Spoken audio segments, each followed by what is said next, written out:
오늘은 구원의 서정에서 성도의 견인에 대해서 함께 살펴보려고 합니다. 성도의 궁극적인 구원, 그것을 견인교리다 이렇게 말을 합니다.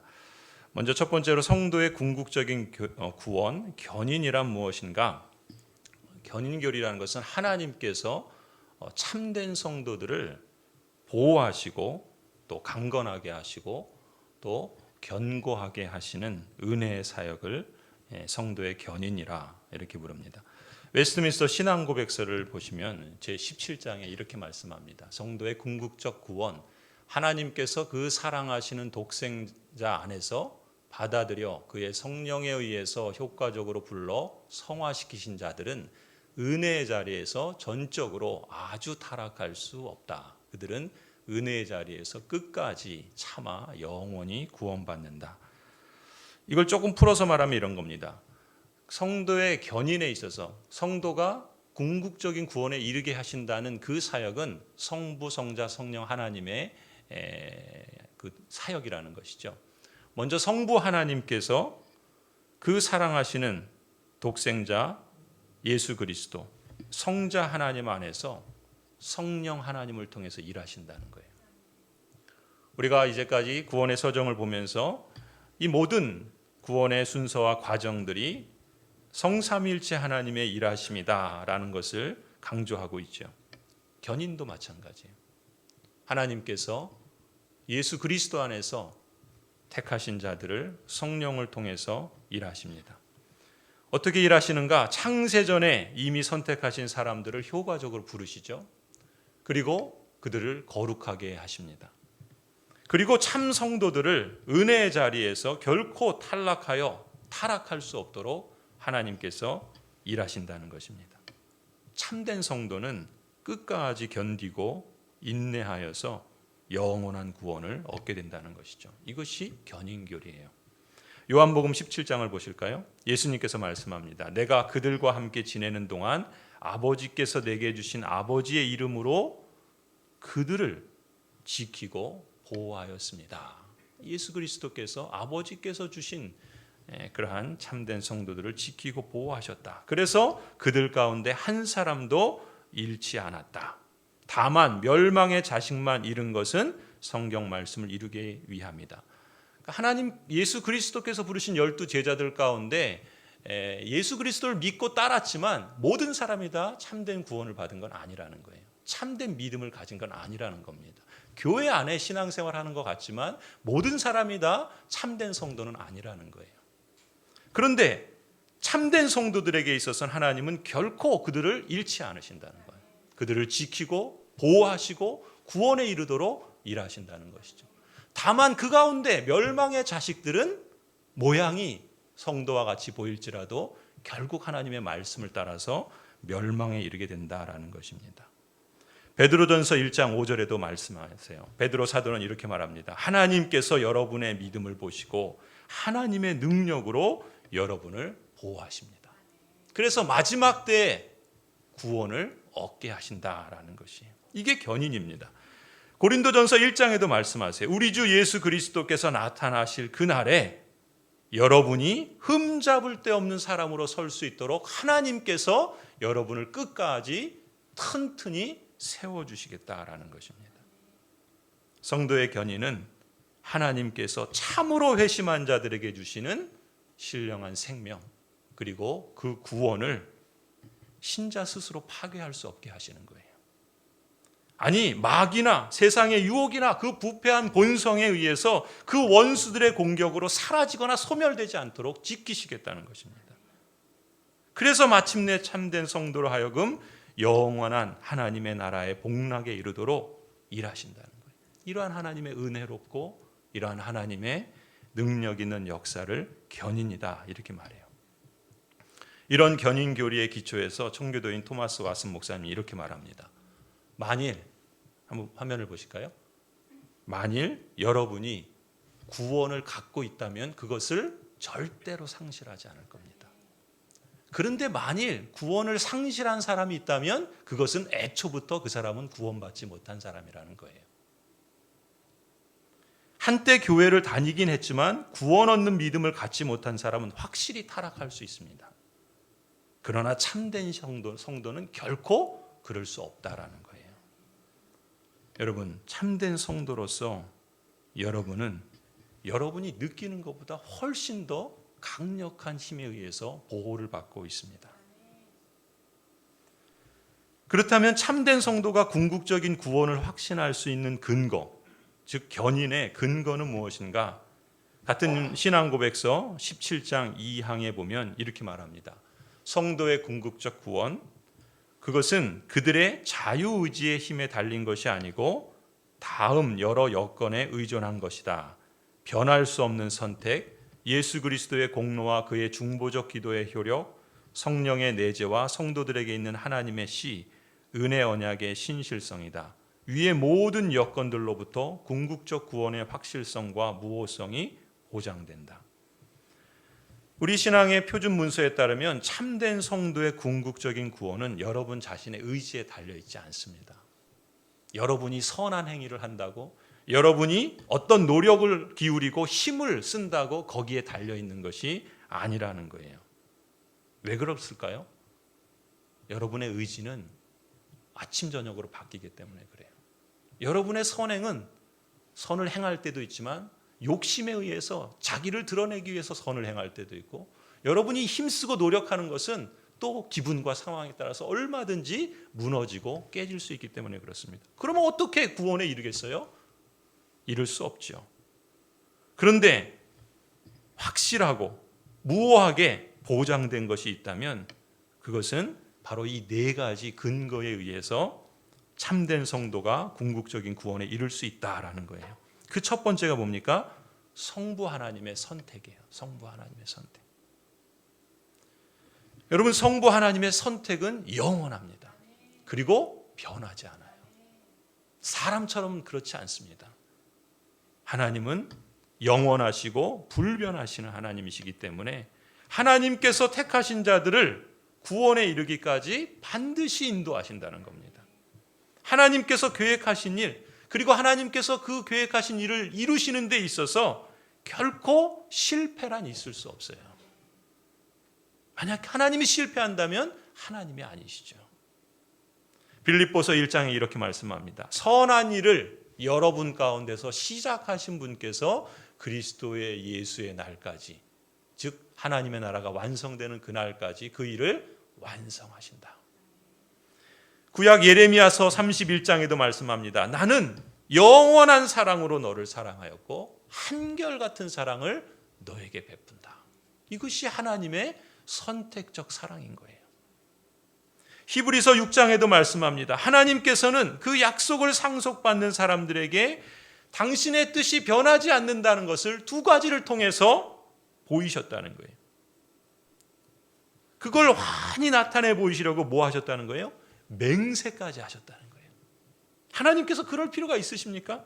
그럴 필요가 없으신 분인데 성도들로 하여금 하나님의 뜻이 변하지 않는다. 그 택하신 백성들은 반드시 구원에 이르게 하신다라는 것을 확신시켜 주시기 위해서, 더욱 환히 보이시기 위해서 맹세로 보증해 주셨다는 거예요. 그러니 이 두 가지 변할 수 없는 사실, 그게 뭡니까? 하나님의 약속과 하나님이 맹세하신 이 두 가지 사실에 의존하여 우리는 큰 위로를 받을 수 있다는 것입니다. 우리에게는 19절 이 소망이 있으니 그것은 안전하고 확실한 영혼의 닷과 같아서 우리를 휘장 안에 하나님의 그 보좌, 그 하나님의 나라의 그 영광 가운데 우리를 들어가게 해준다는 것이죠. 성도 여러분, 참된 성도의 궁극적인 구원은 우리가 하나님을 붙들고 있기 때문이 아닙니다. 하나님께서 여러분을 붙들고 계시기 때문이에요. 임종의 순간, 고통과 아픔 속에서 신음할 때에도 내가 하나님을 붙들기 때문이 아니라 하나님께서 여러분을 붙들고 있기 때문에 우리는 평안히 하나님의 그 나라에 들어갈 수 있는 것입니다. 배가 암벽에 매어 있으면 안전한 것처럼 여러분도 참된 반석에 굳게 매어 있으면 어떤 것도 뚫을 수 없는 난공불락이 된 줄로 믿습니다. 견인의 두 번째 근거는 성자 예수 그리스도의 공로와 중보의 효력에 있습니다. 성자 예수 그리스도의 대속의 공로는 오직 택함 받은 사람들에게만 효력을 발휘합니다. 그리스도께서는 그러한 사람들을 끝까지 보호하시고 지키시기 위해서 지금도 천상에서 그 택하신 백성들을 위해서 중보의 기도를 항상 성부 하나님께 드리고 있습니다.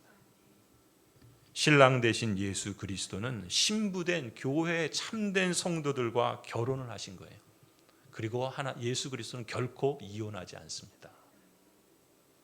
히브리서 7장에 이렇게 말씀합니다. 그는 자기를 통하여 하나님께 나아오는 사람들을 어떻게 구원하신다고요? 완전하게 구원하실 수 있어요. 왜요?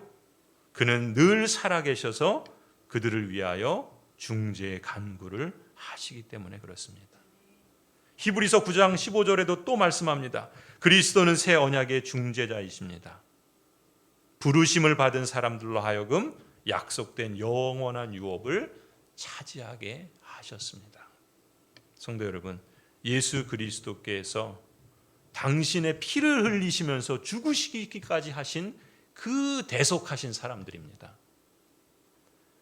그저 한동안 자기를 믿고 이후에는 떨어져 나가도록 내버려 두시도록 당신의 피를 흘리시고 당신이 죽이심을 당하기까지 했는데 그런 사람들을 하나님께서 그냥 떨어져 나가도록 내버려 두시겠습니까? 그러시지 않으시겠죠. 예수 그리스도께서 지금도 참된 성도 여러분을 위해서 기도하신다면 그 기도가 적어도 그리스도께서 승천하신 이후 2000년 동안, 아니 앞으로도 계속 그 기도가 쌓이고 쌓일 터인데 우리의 기도와 같지 않아서 그리스도의 기도는 반드시 이루어지는 그 참된 기도이실 텐데, 그런 기도가 우리를 위해서 매일같이 항상 쏟아져 내리고 있다면 그 기도에도 불구하고 감히 누가 참된 성도라면 구원에서 떨어져 나갈 수가 있겠습니까? 그리스도께서 죽으신 것이 확실한 것처럼, 그리스도께서 지금도 중보의 기도를 드리는 것이 확실한 것처럼 참된 성도인 여러분이 예수 그리스도와 연합되어 얻게 되는 모든 것을 누리는 것도 확실하다는 것이죠. 여러분, 그것을 확신하시기 바랍니다. 세 번째 견인의 근거는 성령 하나님의 내주하심입니다. 성령 하나님께서 참된 성도 안에 함께 하시죠. 믿으십니까? 모든 역사를 쉬지 않고 성령 하나님께서 지금도 일하시고 계십니다. 믿으십니까? 그 성령 하나님의 내주하심이 성도의 구원을 보증하신다는 것입니다. 요한복음 14장에 이렇게 말씀하십니다. 내가 아버지께 구하겠다. 그리하면 아버지께서 다른 보혜사가 누구죠? 성령 하나님이시죠. 성령 하나님을 너희에게 보내셔서 영원히 너희와 함께 계시게 하실 것입니다. 여러분 보세요. 예수 그리스도께서 육신으로는 승천하셔서 하나님 보좌 우편에 앉아 계시기 때문에 이 땅에 하나님께서 택하신 성도들을 홀로 내버려 두지 않으시겠다는 거예요. 그래서 당신의 영이신 성령 하나님을 이 땅에 보내셔서 보혜사로서 지키시고 보호하시고 그것을 또한 이루어 가시게 하시겠다는 거예요. 그래서 영원히 참된 성도들과 함께 계시게 하시겠다는 것입니다. 하나님의 일하심을 보세요. 하나님의 역사하심을 주목해 보시기 바랍니다. 에베소서 1장을 보면 심지어 참된 성도는 성령의 날인을 받았다라고 표현합니다. 에베소 1장 13절이죠. 여러분도 그리스도 안에서 약속하신 성령의 날인을 받았습니다. 이 성령은 우리가 완전히 구원받을 때까지 우리가 받을 유산, 그 상속의 담보이십니다. 우리가 이해할 수 있도록 우리의 경제적인 용어를 사용하셔서 지금 말씀하시는 거예요. 여러분, 참된 성도가 성령의 날인을 받았다는 것이 무슨 뜻입니까? 여러분, 집을 사고 팔 때 계약한 그 집이 이제 내 거다. 그것을 안전하게 지키고 그 소유를 확실히 하기 위해서 인감도장 찍죠. 계약서에 도장 찍고 날인을 해야지 그것이 내 거다라고 하는 것을 보장하는 것처럼 성도 여러분이 성령 하나님의 날인을 받았다는 거예요. 같은 의미입니다. 신자들도 하나님이 취득하신 기업의 상속자라는 표시로서 날인을 받는 것입니다. 구원의 날까지 확실히 보호받고 보존된다는 표시로 여러분에게 참된 성도라면 성령의 날인이 찍혀 있는 것이죠. 그걸 흉내내기 위해서 사탄은 666 이런 날인을 찍는다는 거예요. 무슨 뭐 바코드 무슨 뭐 이런 게 아니라 성령의 날인 여러분 어디 보입니까? 성령 하나님께서 여러분에게 참된 성도에게는 그 날인으로 보증해 주시듯이 마귀의 자녀들에게는 멸망받을 자 유기된 자들에게는 그러한 날인이 없다라는 것이죠. 이걸 근거로 참된 성도인 여러분에게 하나님의 나라가 영원히 보장되어 있다는 것을 보증하시겠다는 거예요. 아니 성령 하나님께서 그 영원한 나라에 여러분이 도달할 수 있도록 그 길에서 여러분을 더 가까이 그 나라에 이끌어 가시기 위해서 모든 시험과 유혹 가운데서 여러분을 지키시겠다는 거예요. 사단의 공격과 여러분의 그 부패한 본성의 그 싸움에서 패하지 않도록 무너지지 않도록 여러분이 나태하게 살고 여러분이 자기 편의대로 살아갈지라도 하나님께서는 그 일을 포기하지 않고 역사하고 계시겠다는 거예요. 그걸 보증해 주시는 것입니다. 얼마나 은혜로우십니까? 저 같으면 그냥 쳐버릴 텐데 하나님은 그렇게 하시지 않는 거예요. 그러니 우리가 하나님을 신뢰할 수 있는 거 아니겠어요? 그 하나님을 우리가 의지할 수 있는 거 아니겠습니까? 마지막 견인의 근거는 은혜 언약의 신실성에 있습니다. 은혜 언약은 뭡니까? 하나님께서 성부, 성자, 성령 하나님께서 모든 인생을 창조하시고 그 가운데 하나님의 택하신 자들을 구원하시기로 작정하셨죠.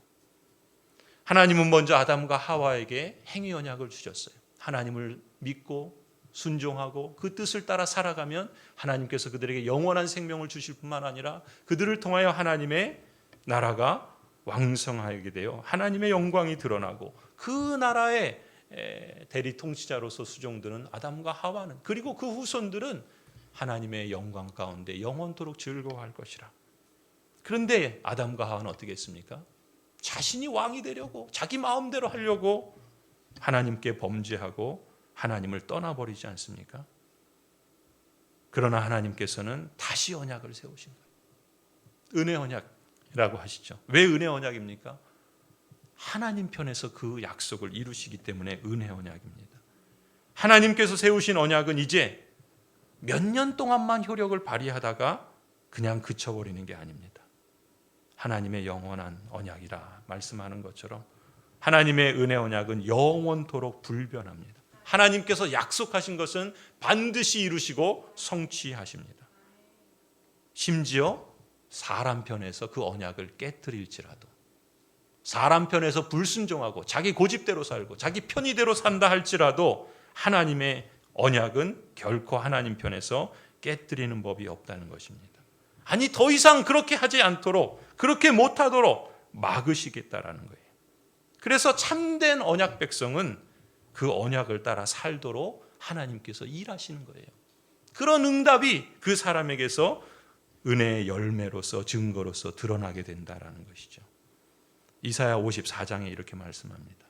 비록 산들이 옮겨지고 언덕이 흔들린다 하여도 나의 은총이 너에게서 떠나지 않으며 평화의 언약을 파기하지 않겠다. 예레미야 32장에도 말씀합니다. 내가 그들과 영원한 언약을 맺고 그들에게서 영영 떠나지 않고 그들을 잘되게 할 것이다.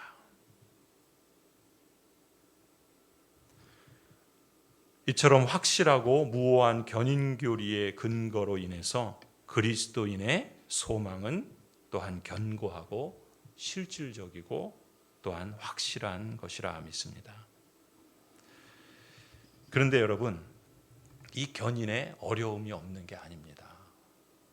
우리가 경험을 통해서 아는 것처럼 참된 성도라도 죄를 져요.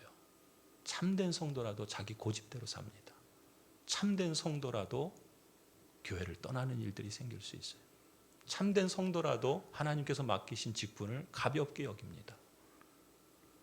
어려움이 없는 게 아니에요. 참된 성도에게 고난이 찾아오지 않는 게 아닙니다. 참된 성도에게 병이 드는 일이 없는 게 아니에요. 참된 성도에게 사단이 가만두는 게 아닙니다. 견인에 어려움이 있어요. 하나님께서 참된 성도들을 궁극적인 구원에 이르게 하시는 것이 분명한데, 그렇다고 신자들에게 어떤 어려움이나 어떤 위험이 전혀 없는 것은 아니라는 것입니다. 웨스트민스터 신앙고백서 제3항에 보면 그래서 이렇게 말씀합니다. 그럼에도 불구하고. 왜 그럼에도 불구하고 그래요? 앞에 1랑 2항에서 뭐라 했습니까? 성부, 성자, 성령 하나님께서 궁극적인 구원을 이루시도록 하나님의 그 견인의 역사가 확실한데, 그것이 무효하기 때문에 보장되어 있는데, 그럼에도 불구하고 이렇게 나가는 거예요. 사단과 세상의 시험, 신자들 속에 남아있는 부패성의 득세, 또는 은혜의 방편 사용에 대한 그들의 태만 때문에 혹시 그들도 중한 죄에 떨어지는 일이 있습니다. 그들이 그렇게 죄에 빠져 얼마 동안 계속 지내면서 하나님의 분노를 사며 성령을 근심시키며 그들의 받던 은혜와 위로의 일부를 상실케 되며 그들의 마음이 완악해지며 그들의 양심이 상하게 되고 남을 해롭게 하며 그들 자신이 현세의 심판을 받게 된다는 것입니다.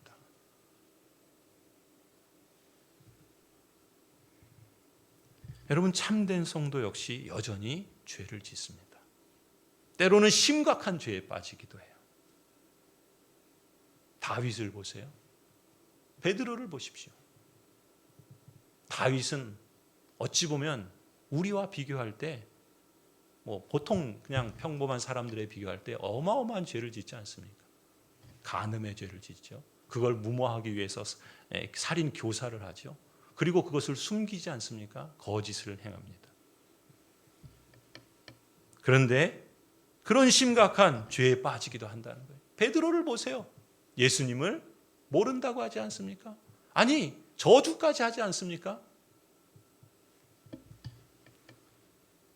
참된 성도 역시 죄를 짓고 심각한 죄에 빠집니다. 그리고 그냥 한 번 그러고 마는 게 아니에요. 어떤 일정한 기간 동안 그 죄 가운데 계속 머물러 살아가기도 한다는 것이죠. 이렇게 죄와 악에 빠질 때 초래하는 결과들이 있다는 거예요. 첫 번째는 뭐예요? 하나님의 분노를 삽니다. 사무엘하 11장에 보면은 다윗이 밧세바와 간음을 하고 결국 그 남편은 교묘하게 죽음의 현장으로 몰아서 그를 죽이죠. 그리고 그 밧세바가 그 남편이 죽고 나서 애도하는 기간이 지났습니다. 27절에 보면 그리고 나서 다윗이 사람을 보내서 그 여인 밧세바를 왕궁으로 데려와요. 그리고 자기의 아내로 삼습니다. 그리고 그들 사이에 아들이 태어나죠. 그러나 그 모든 행위를 주님 보시기에 뭐라 그럽니까? 다윗이 한 이번 일은 아주 악하였다라고 평가합니다. 성도가 그 일을 행한다고 그 일이 진행이 되고 있다고 하나님이 다 받아주시는 것 같지만 그렇지 않습니다. 하나님은 다 보고 계셔요. 그리고 그것이 악이라고 지금 말씀하십니다. 그리고 이제 12장에 가면은 사무엘하 12장에 가면 나단 선지자를 통해서 하나님께서 말씀하시죠. 10절에 이렇게 말합니다. 너가 나를 이렇게 무시하였기 때문에. 다윗이 행한 그 모든 악을 뭐라 그래요? 그의 악으로만 그치는 것이 아니라 사람을 죽이고 거짓을 행하고 그것을 없는 것처럼 그렇게 교묘히 꾸민다고 숨겨지는 것이 아니라 하나님을 무시하는 거라는 거예요. 여러분이 행하는 행위들이 하나님을 무시하는 그런 행위일 수도 있다는 것입니다. 뭐라 그래요? 햇사람 우리아의 아내를 빼앗아다가 내 아내로 삼았으므로 이제부터는 영영 내 집안에 칼부림이 떠나지 않을 것이다. 죄의 대가를 받습니다. 아들이 아버지를 향해서 칼부림을 부리죠. 쿠데타를 일으킵니다. 그 집안에 다윗의 집안에 얼마나 사륙이 많아집니까? 11절에 또 주님께서 이렇게 말씀합니다. 내가 너의 집안에 재앙을 일으키고 너가 보는 앞에서 내가 너의 아내들도 빼앗아 너와 가까운 사람에게 주어서 그가 대낮에 너의 아내들을 욕보이게 하겠다. 너는 비록 몰래 그러한 일들을 하였지만 나는 대낮에 온 이스라엘이 바라보는 앞에서 이 일을 하겠다. 다윗의 아내를 그 아들이 취하려고 하지 않습니까? 이런 끔찍한 일들이 왜 일어나게 됩니까? 13절에 그때 다윗이 나단 선지자에게 그때 비로소 자백하면서 회개합니다. 내가 주님께 죄를 지었습니다. 그때 나단이 다윗에게 뭐라고 말합니까? 13절 주님께서 임금님의 죄를 용서해 주실 것입니다. 그러므로 임금님은 죽지는 않으실 겁니다. 하지만 14절 임금님은 이번 일로 주님의 원수들에게 우리를 비방할 빌미를 주셨으므로. 여러분, 다윗이 행한 그 죄는 그의 죄로서 그치는 게 아니라 그 가문과 자손들에게 이런 끔찍한 일들이 벌어지는 것으로 그치는 게 아니라 근본적으로는 하나님의 이름을, 하나님의 명예를 수치스럽게 했다는 거예요. 직분자의 악은 하나님의 명예를 수치스럽게 행하는 것입니다. 그래서 어떻게 하십니까? 밧세바와 임금님 사이에 태어난 아들은 죽을 것입니다. 그래서 그 아들이 죽죠. 다윗이 하나님께 혹시 하나님께서 긍휼을 베푸셔서 그 아들을 살려주실까 금식하고 며칠을 기도하지만 하나님은 그 아들을 죽이십니다. 그리고 나서 다윗은 이제 더 이상 그 일로 기도하지 않죠. 여러분, 다윗의 죄는 주님께서 보시기에 아주 악한 일이에요. 주님을 무시하는 악입니다.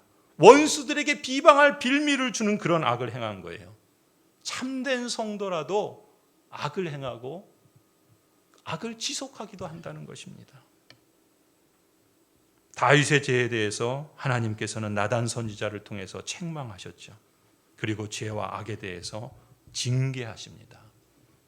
하나님의 그 견인의 방편과 수단, 오늘 그것을 하려고 했다가 시간이 너무 길어서 뺐는데, 하나님의 여러분 견인, 여러분을 지키시고 보호하시고 강하게 하시고 견고하게 하셔서 하나님 나라의 구원에 이르게 하실 때 하나님께서 다양한 방식들을 통해서 그렇게 일하시는데, 그 가운데 하나는 여러분을 경책하시고 징계하시고 책망하신다는 거예요. 다윗에게 그렇게 하셨습니다. 왜 책망하십니까? 왜 징계를 내리시죠? 그것이 성도를 궁극적인 구원에 이르게 하시는 견인의 수단이요 방편이기 때문에 그렇습니다. 성도 여러분, 하나님을 시험하지 마세요. 하나님을 분노케 하지 마시기 바랍니다. 또한 견인의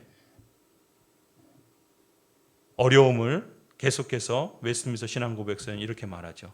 하나님의 분노를 사며 2번 성령을 근심시키며 그들의 받던 은혜와 위로의 일부를 상실케 되며 그들의 마음이 완악해지며 그들의 양심이 상하게 되고 남을 해롭게 하며 그들 자신이 현세적 심판을 받게 된다라고 말씀합니다. 시편 89편에 이렇게 말씀합니다. 다윗이 나는 그 죄를 물어 채찍으로 치고 그 죄악을 물어 배질할 것이다. 다윗을 통해서 하나님께서 말씀하시는 것이죠. 고린도전서 11장에도 말씀합니다. 주님께서 우리를 심판하시고 징계하시는 것은 우리가 세상과 함께 정죄를 받지 않게 하시려는 것입니다. 그 몸은 징계를 받아도 그 영혼은 구원에서 떠나지 않게 하시려는 하나님의 견인의 열심이십니다. 여러분, 이왕이면 좋게 가는 게 좋잖아요.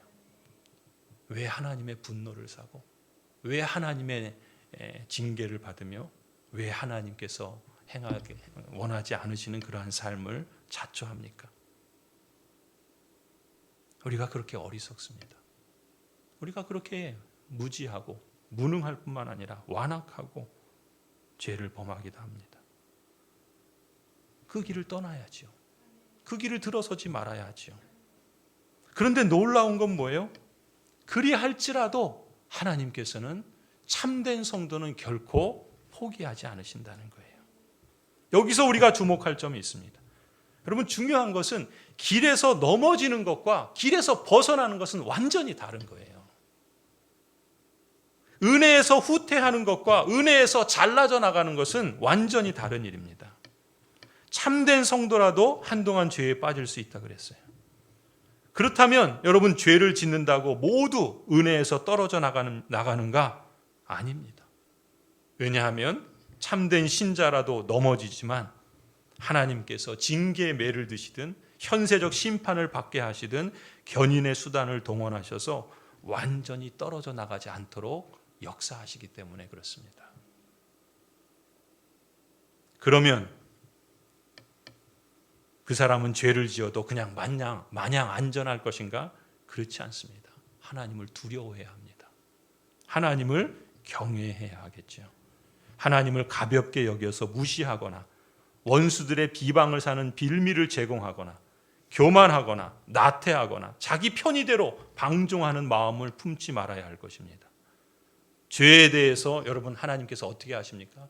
당신의 아들을 죽이시면서까지 공의를 행하셨던 하나님이시라면 신자들의 그 죄와 그 악에 대해서만이 아니라 그 부패한 마음과 그 죄악된 삶을 변화시키기 위해서 하나님이 무슨 수단을 강구하실지 모릅니다. 하나님을 시험하지 마세요. 오히려 여러분의 죄악과 실족을 통해서 하나님께서 여러분에게 참된 유익을 주시도록 간구하십시오.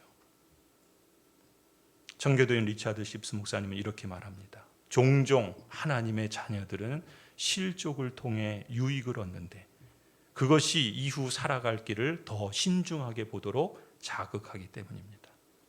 천국의 길을 가는 자는 그가 참된 성도라면 넘어지고 실족한 후에 오히려 하나님의 길에서 더 안전한 발판을 디디려고 주의하기 마련입니다. 마지막으로 그렇다면 이 견인의 교리를 통해서 우리가 얻을 수 있는 유익을 간단히 정리하고 설교를 마무리하려고 합니다. 네덜란드의 제2 종교개혁을 위해서 섬겼던 아브라켈 목사님은 견인의 유익을 여러 가지로 말씀합니다. 첫 번째는 성도의 견인 교리는 신자들이 다른 믿음의 교리로부터 얻을 수 있는 모든 위로를 더욱 분명히 누리게 합니다. 우리가 앞서 보았던 하나님의 부르심으로부터 거듭나게 하시고 또 믿음과 회개에 이르게 하시고 또 의롭다 여겨주시며 우리를 거룩하게 하시는 그 모든 하나님의 그 교리들로부터 얻을 수 있는 그 모든 위로를 이 견인교리야말로 우리에게 더욱더 분명하게 누리게 하신다는 것이죠. 두 번째는 성도의 견인교리는 영적인 무감각에서 벗어날 수 있게 합니다. 하나님을 모르는 사람은 하나님께서 그러면은 한 번 구원은 따놓은 당상이라고 착각하는 사람들에게 아이 그러면 내가 막 마음대로 살아도 되겠네 이런 말도 안 되는 생각에 빠지게 하지 않습니다. 오히려 그런 영적인 무감각에서 벗어날 수 있게 하신다는 것이죠. 세 번째로 성도의 견인교리는 사단의 공격을 이기게 합니다. 하나님께서 붙드시고 지키시고 인도하시기 때문에 그렇죠. 네 번째는 성도의 견인교리는 세상의 적대감에 맞서게 합니다. 세상이 아무리 우리를 유혹하고 아니 우리를 넘어뜨린다 할지라도 우리는 결코 패할 수 없으며 하나님께서 이기신 그 싸움을 이루어 가기 때문에 이 세상의 적대감에 맞서게 하신다는 것이죠. 다섯 번째 성도의 견인교리는 죄와 맞서게 합니다. 여섯 번째 성도의 견인교리는 믿음의 연약함과 영혼이 가진 모든 부정적인 본성과 어둠을 물리치게 합니다. 일곱 번째 성도의 견인교리는 강력하고도 견고한 위로를 우리에게 주는 동시에 우리를 거룩하게 하는 이 성화의 동기를 강력하게 우리에게 제공해 줍니다. 여덟 번째로 성도의 견인교리는 우리를 궁극적으로 죽음에 대한 두려움을 극복하게 할 것입니다. 성도 여러분, 견인교리처럼 하나님의 말씀과 능력의 기초를 두고 있는 믿음은 영혼을 진정시키고 영혼에 준비되어야 할 것을 잘 전달해 줍니다. 리차드 십스 목사님은 승리하는 믿음에서 이렇게 강조합니다. 참된 믿음이 있는 곳에는 그 믿음의 내용들 가운데 항상 기쁨과 즐거움이 있다. 이처럼 보배로운 믿음은 우리에게 보배로운 약속을 붙들게 해줄 뿐만 아니라 그 보배로운 약속의 유익들을 우리 영혼 전체에 전달해 줄 것이다 라고 말합니다. 성도 여러분, 여러분은 여러분이 느끼는 것보다 훨씬 더 강력한 힘에 의해서 보호받는 사람들입니다. 대개울이 문답 80문이 가르치는 교훈처럼 참된 신자는 자신들이 은혜의 상태에 있고 은혜의 상태에서 견인되어 구원에 이를 것을 틀림없이 확신할 수 있습니다. 대개울 문답 80문을 보시면 이렇게 말씀합니다. 그리스도를 참되게 믿고 그리스도 앞에서 모든 선한 양심으로 행하고자 애쓰는 사람들은 무슨 특별한 비상한 그런 계시가 없어도 하나님의 약속의 진실함에 근거한 믿음으로 생명의 약속을 받은 것을 그들이 분별할 수 있게 하시며 그들이 하나님의 자녀임을 그들의 영혼에 증거하시는 성령으로 말미암아 자신들이 은혜의 상태에 있고 은혜의 상태에서 견인되어서 구원에 이를 것을 틀림없이 확신할 수 있습니다. 기도하시겠습니다.